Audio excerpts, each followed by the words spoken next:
নমস্কাৰ চাবলৈ আৰম্ভ কৰিছে আছামিজ ট্ৰেণ্ডিং। আজি 17 আগষ্ট আৰু আজি ৰাতিপুৱাৰ কেইবাটাও গুৰুত্বপূৰ্ণ খবৰ আহি পৰিছে আৰু এনেধৰণৰ খবৰসমূহ নিতৌ চাবলৈ চেনেলটো ছাবস্ক্ৰাইব কৰি ভিডিঅ'টোত এটা লাইক কৰি দিব লৈছোঁ। আজি ৰাতিপুৱাৰ প্ৰথমটো গুৰুত্বপূৰ্ণ খবৰ, শিৱসাগৰ জ্বলিলে গোটেই অসম জ্বলিব। এবাৰ পুনৰ হুংকাৰ প্ৰদান কৰিছে শৃংখল চলিহা। বহিৰাগত লোকক লৈ হুংকাৰ শৃংখল চলিহাক। অসমীয়াক আক্ৰমণ কৰিলে প্ৰতি আক্ৰমণ হ'ব। এতিয়াৰে পৰা গুণ্ডামি নচলিব, মাৰোৱাৰীক আমি এৰি নিদিওঁ। এইবাৰ শৃংখল চলিহাৰ হুংকাৰ। অসমীয়া মানুহক বহিৰাগতই আক্ৰমণ কৰিলে এতিয়াৰে পৰা আমিও আক্ৰমণ কৰিম বুলি মন্তব্য শৃংখল চলিহাৰ। অসমীয়া মানুহৰ ভদ্ৰতাৰ সুযোগ ল'বলৈ কাকো দিয়া নহ'ব। আমি আৰু মনে মনে বহি নাথাকোঁ। এতিয়াৰে পৰা ৰঙালী বিহু আমি যেতিয়াই তেতিয়াই পাতিব পাৰোঁ, কিন্তু দৌলটো বহিৰাগতৰ যাতে পিছি নহয়। বহিৰাগত লোকক লৈ এইদৰে হুংকাৰ শৃংখল চলিহাৰ। আমাৰ খং উঠিলে মগজু বেয়া কৰিবলৈ চেষ্টা নকৰিব বহিৰাগত লোকে। মাৰোৱাৰী যুৱ মঞ্চ, ভোজপুৰী ছাত্ৰ সন্থা অসমত নচলিব। নিষিদ্ধ কৰা হ'ব এই দুয়োটা সংগঠন। অসমত কোনো ধৰণৰ বহিৰাগত লোকৰ সংগঠন অসমত নচলিব। মই ইলেকশ্যন নেখেলোঁ, সেইবাবে মোক মাৰোৱাৰী ভোজপুৰী বঙালী মানুহৰ প্ৰয়োজনো নাই। হুংকাৰ প্ৰদান শৃংখল চলিহাৰ। জেলৰ ভিতৰৰ আটাইতকৈ ডাঙৰ গুণ্ডাময়। মই জেললৈ ভয় নকৰোঁ। অসমীয়াক আক্ৰমণ কৰিলে তাৰ প্ৰতি আক্ৰমণ হ'বই।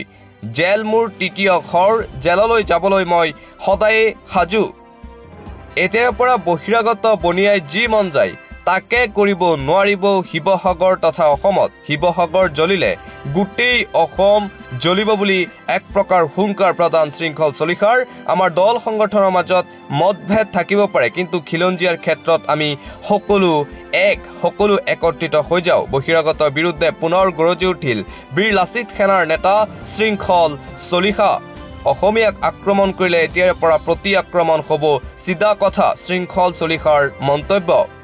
দিবলৈছোঁ আন এটা অতিকৈ গুৰুত্বপূৰ্ণ খবৰ, কোৰাণ আৰু হাদিছক কোনেও সলনি কৰিব নোৱাৰে। মুছলমান সমাজ শৰীয়ত আৰু ইছলামিক আইনৰ মতেহে চলিব। পুনৰ ৰাজ্যৰ মুখ্যমন্ত্ৰী হিমন্ত বিশ্ব শৰ্মাক লৈ বিস্ফোৰক মন্তব্য আমছুৰ। মুছলমান শৰীয়ত আৰু ইছলামিক আইনৰ মতেহে চলিব।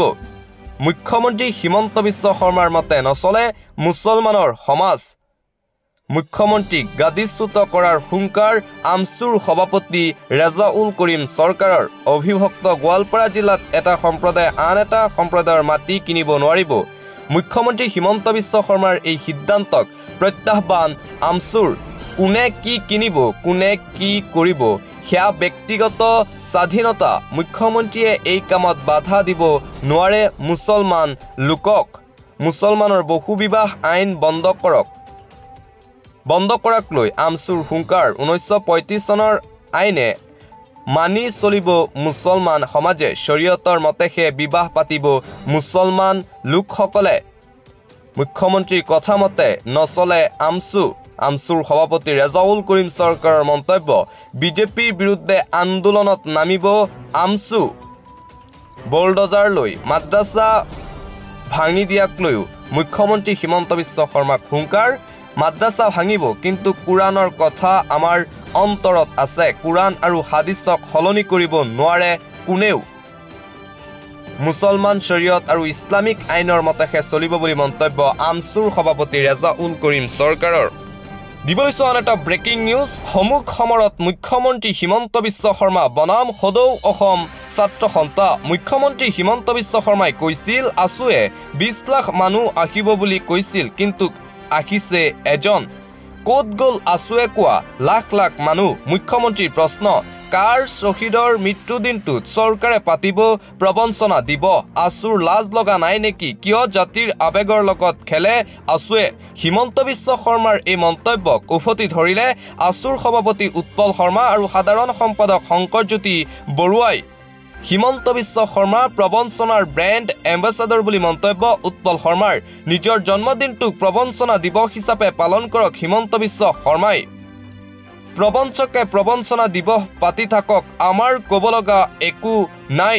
অসম চুক্তিৰ 6 নং দফাৰ প্ৰতিবেদন ৰূপায়ণ কৰি দেখুৱাওক মুখ্যমন্ত্ৰী হিমন্ত বিশ্ব শৰ্মাই যদি সেই পৰিকল্পনা আছুৱে কৰিব লাগে অসমৰ ৰাজ্যে কৰিব লাগে তেন্তে মুখ্যমন্ত্ৰী গাদীত কিয় বহি আছে হিমন্ত বিশ্ব শৰ্মা প্ৰশ্ন আছুৰ অসমৰ মানুহক আটাইতকৈ বেছি প্ৰবঞ্চনা কৰা মানুহজনেই হৈছে হিমন্ত বিশ্ব শৰ্মা এতিয়া মানসিক ভাৰসাম্য হেৰুৱাই পেলাইছে মুখ্যমন্ত্ৰী হিমন্ত বিশ্ব শৰ্মাই এদিন আছুৰ কাম কাজকো জেহাদ ঘোষণা কৰি দিব হিমন্ত বিশ্ব শৰ্মাই হিমন্ত বিশ্ব শৰ্মাৰ মন্তব্যক লৈ আছুৰ ফালৰ পৰা এতিয়া প্ৰত্যুত্তৰ দিয়া হৈছে হিমন্ত বিশ্ব শৰ্মাই আছুক লৈ কেইবাটাও বিস্ফোৰক মন্তব্য কৰিছিল সংবাদ মাধ্যমৰ আগত আৰু এবাৰ উৎপল শৰ্মা আৰু শংকৰজ্যোতি বৰুৱাই হিমন্ত বিশ্ব শৰ্মাক লৈ কৰিছে ডাঙৰ মন্তব্য কা আন্দোলনত শ্বহীদ হোৱা লোকৰ দিনটোত প্ৰবঞ্চনা দিৱস হিচাপে পালন কৰিব বুলি কৈছিল মুখ্যমন্ত্ৰী শৰ্মাই তাৰ প্ৰত্যুত্তৰত আছুৰ মন্তব্য মুখ্যমন্ত্ৰী হিমন্ত বিশ্ব শৰ্মাই নিজৰ জন্মদিনটোক প্ৰবঞ্চনা দিৱস হিচাপে পালন কৰক মুখ্যমন্ত্ৰী হিমন্ত বিশ্ব শৰ্মাই যিদিনা কংগ্ৰেছ এৰি বিজেপিলৈ আহিছিল সেই দিনটোত প্ৰবঞ্চনা দিৱস হিচাপে পালন কৰক মুখ্যমন্ত্ৰী হিমন্ত বিশ্ব শৰ্মাই যিটো দিনত সৰ্বানন্দ সোণোৱালৰ বিৰুদ্ধে গৈ মুখ্যমন্ত্ৰী হৈছিল সেই দিনটোত প্ৰবঞ্চনা দিৱস হিচাপে পালন কৰক হিমন্ত বিশ্ব শৰ্মাই এইদৰে আছুৰ ফালৰ পৰা প্ৰত্যুত্তৰ দিয়া হৈছে মুখ্যমন্ত্ৰী হিমন্ত বিশ্ব শৰ্মাক দিবলৈ আন এটা ব্ৰেকিং নিউজ কালৈ আহিছিল সেই বিশেষ ভিডিঅ' বাৰ্তা কেৱল মুখ্যমন্ত্ৰীয়েহে কিয় অৱগত হৈছিল কিয় জনতাক সতৰ্ক কৰা নাছিল মুখ্যমন্ত্ৰী শৰ্মা এখন পৰিকল্পিত নাটকৰ নাম আছিল নেকি বোমা সংস্থাপন ৰাজ্যৰ মুখ্যমন্ত্ৰী হিমন্ত বিশ্ব শৰ্মাই অসমত বোমা সংস্থাপনৰ পিছতেই সংবাদ মাধ্যমৰ আগত মন্তব্য কৰি কৈছিল যে এটা বিশেষ ভিডিঅ' কিনো তেওঁ দেখিছিল সেই ভিডিঅ'ত ৰাতিপুৱা 6 বজাৰ পৰা দুপৰীয়া 12 বজাৰ ভিতৰত বোমা সংস্থাপন কৰিছে বুলি প্ৰকাশ কৰা হৈছিল কিন্তু সেই ভিডিঅ' কেৱল মুখ্যমন্ত্ৰী হিমন্ত বিশ্ব শৰ্মালৈ কিয় আহিছিল মুখ্যমন্ত্ৰী হিমন্ত বিশ্ব শৰ্মা সেই ভিডিঅ' পোৱাৰ পিছতো কিয় সতৰ্ক কৰা নাছিল অসমবাসী ৰাইজক এখন পৰিকল্পিত নাটক আছিল নেকি স্বাধীনতা দিৱসৰ বোমা সংস্থাপনৰ ঘটনা কিয়নো ৰাজ্যৰ মুখ্যমন্ত্ৰী হিমন্ত বিশ্ব শৰ্মাৰ পত্নী ৰিণিকী ভূঞা শৰ্মাৰ বিৰুদ্ধে যি সম্পত্তিৰ তালিকাক লৈ বিতৰ্ক হৈছিল যি সম্পত্তিক লৈ ৰাজ্যজুৰি চৰ্চা হৈছিল সেই চৰ্চাটো নাইকিয়া কৰিবলৈ এখন পৰিকল্পিত নাটক ৰচনা কৰিছিল নেকি মুখ্যমন্ত্ৰী শৰ্মাই এই প্ৰশ্ন এতিয়া উত্থাপন হৈছে দিবলৈ আন এটা পলিটিকেল বিগ ব্ৰেকিং নিউজ মাদ্ৰাছাই বিপদ মাতিব নেকি এনডিএত বিজেপি নীতি বিৰুদ্ধে হঠাৎ সিদ্ধান্ত নীতিশ কুমাৰৰ মাদ্ৰাছাই বিপদ মাতিব পাৰে এনডিএ মিত্ৰতাত ভংগ হ'ব পাৰে বিজেপি চৰকাৰ বিজেপি নীতিৰ বিৰুদ্ধে হঠাৎ সিদ্ধান্ত ল'লে নীতিশ কুমাৰে এনডিএৰ ভিতৰ মহলত নীতিশক লৈ আৰম্ভ হৈছে অসন্তুষ্টি বিহাৰৰ জিলাই জিলাই মাদ্ৰাছা নিৰ্মাণৰ ঘোষণা বিহাৰ চৰকাৰৰ কেৱল ইমানেই নহয় বিহাৰৰ বিভিন্ন স্থানত নিৰ্মাণ হ'ব মুছলমানৰ মাদ্ৰাছা মুছলমানৰ অন্যান্য কামৰ বাবে ৱাকফ বৰ্ডৰ ভূমিত নিৰ্মাণ হ'ব বহুমুখী ভৱন মুছলমান সম্প্ৰদায়ৰ বিকাশৰ বাবে বৃহৎ প্ৰস্তাৱ নীতিশ কুমাৰৰ সিদ্ধান্তৰ বাবেই মোদীৰে সংগ হ'ব পাৰে বন্ধুত্ব বিজেপি নীতিৰ বিৰুদ্ধে হঠাৎ নীতিশ কুমাৰৰ এই বৃহৎ সিদ্ধান্ত নীতিশ কুমাৰক লৈ এতিয়া ভাৰতৰ ৰাজনীতি মহলত সৃষ্টি হৈছে চাঞ্চল্য যিকোনো মুহূৰ্তত এনডিএ নেতৃত্বত গঠন হোৱা বিজেপি চৰকাৰ ভংগ হ'ব পাৰে কিয়নো বিজেপিৰ বিৰুদ্ধে এবাৰ থিয় দিছে নীতিশ কুমাৰে দিবলৈ আন এটা গুৰুত্বপূৰ্ণ খবৰ অসমক অশান্ত কৰা কোনো লোক হাৰি যাব নোৱাৰে 15 আগষ্টৰ ঘটনাক লৈ আৰক্ষীয়ে মুকলি কৰিলে হোৱাটছআপ নম্বৰ 9132699735 হৈছে এই হোৱাটছআপ নম্বৰ আৰক্ষীৰ ফালৰ পৰা মুকলি কৰা হৈছে এই বিশেষ নম্বৰ অসমত অশান্তিৰ সৃষ্টি কৰা কোনো এজন লোক হাৰি যাব নোৱাৰে 15 আগষ্টৰ ঘটনাক লৈ কঠোৰ হৈছে অসম আৰক্ষী ঘটনাৰ সৈতে জড়িত কৰায়ত্ব কৰিবলৈ মুকলি কৰিছে হেল্পলাইন নম্বৰ 9132699735 নম্বৰত দিব পাৰিব সকলো তথ্য আৰক্ষী অধীক্ষক অচি সকলৰ সৈতে ডিজিপি জিপি সিঙৰ গুৰুত্বপূৰ্ণ বৈঠক গঠন কৰা হৈছে বিশেষ এছআইটি কোনো লোকে তথ্য দিলে পালে জনাব পাৰে এই নম্বৰত যি লোকে এই বোমা সংস্থাপনৰ খবৰ দিয়ে তেওঁক 5 লাখ টকাৰ পুৰস্কাৰ দিয়া হ'ব অসম আৰক্ষীৰ ফালৰ পৰা 5 লাখ টকাৰ পুৰস্কাৰ ঘোষণা কৰিছে ডিজিপি জিপি সিঙে পৰৱৰ্তী খবৰ হিমন্ত বিশ্ব শৰ্মাৰ নেতৃত্বত অস্তিত্বহীন অসমৰ আইন শৃংখলা হিমন্ত বিশ্ব শৰ্মাৰ নেতৃত্বত যি চৰকাৰ চলি আছে সেই চৰকাৰ সম্পূৰ্ণভাৱে ব্যৰ্থ হৈছে ব্যৰ্থতা স্বীকাৰ কৰি পদত্যাগ কৰিব লাগে ৰাজ্যৰ মুখ্যমন্ত্ৰী হিমন্ত বিশ্ব শৰ্মাই 15 আগষ্ট অৰ্থাৎ স্বাধীনতা দিৱসৰ বোমা সংস্থাপনক লৈ এতিয়াও অব্যাহত আছে বিতৰ্ক পদত্যাগ কৰক গৃহ বিভাগৰ দায়িত্বত থকা মুখ্যমন্ত্ৰীয়ে লুৰিণজ্যোতি গগৈ অখিল গগৈ অজিত বুয়াহ সংবাদমেল পাতি মুখ্যমন্ত্ৰী হিমন্ত বিশ্ব শৰ্মাৰ পদত্যাগৰ দাবী উত্থাপন কৰিছে কিয়নো গৃহ বিভাগ চলোৱাত সম্পূৰ্ণভাৱে ব্যৰ্থ হৈছে বুলি অভিযোগ বিৰোধী দলৰ দিবলৈছো আন্তঃৰাষ্ট্ৰীয় পৰ্যায়ৰ এটা ব্ৰেকিং নিউজ হাসিনা চৰকাৰৰ শিপা উঘালিলে ইউনিছে বিশ্বৰ ৰাজনীতিত জুকাৰণিৰ সৃষ্টি হৈছে বাংলাদেশৰ প্ৰাক্তন প্ৰধানমন্ত্ৰী শেখ হাসিনা হ'ব গ্ৰেপ্তাৰ কাৰাবন্দী জীৱন কটাব লাগিব বাংলাদেশৰ প্ৰাক্তন প্ৰধানমন্ত্ৰী শেখ হাসিনা এবাৰ হাসিনা চৰকাৰৰ শিপা উঘালিলে ইউনিছে বাংলাদেশৰ নতুন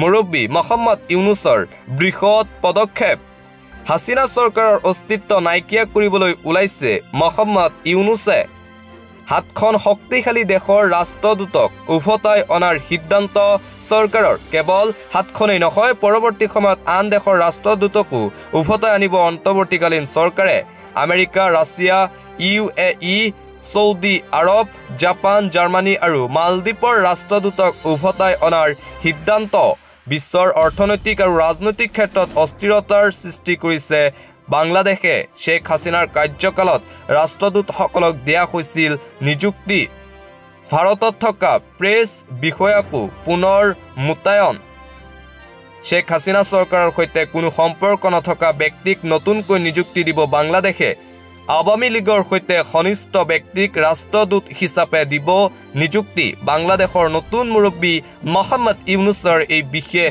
পদক্ষেপ দিবলৈছো পৰৱৰ্তী খবৰ নামনি অসমৰ কুখ্যাত অপৰাধী বগাক এনকাউণ্টাৰ অসম আৰক্ষীৰ গুলিত থিতাতে নিহত বগা নামনি অসমৰ কুখ্যাত অপৰাধী আছিল নামনি অসমৰ কুখ্যাত অপৰাধী বগাক এনকাউণ্টাৰ অসম আৰক্ষীৰ গুলিত নিহত আনোৱাৰ হুছেইন ওৰফে বগা পলাহবাৰীৰ নহিৰাত বগা আৰু আৰক্ষীৰ মাজত গুলিয়াগুলি প্ৰথমে আৰক্ষীলৈ গুলি চালনা কৰিছিল কুখ্যাত অপৰাধীটোৱে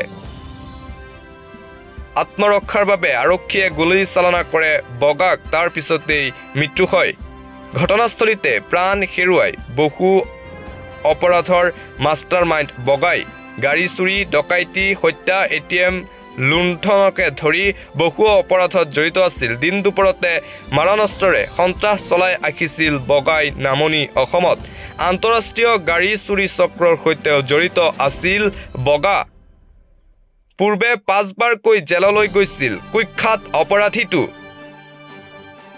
জেলৰ পৰা ওলাই আহি বাৰে বাৰে অপৰাধত নামি পৰে বগা অসম আৰক্ষীৰ মোষ্ট ওৱান্টেড তালিকাৰ অন্যতম আছিল বগা নামনি অসমৰ কুখ্যাত অপৰাধী এই বগাক অসম আৰক্ষীয়ে এনকাউণ্টাৰ কৰি হত্যা কৰিলে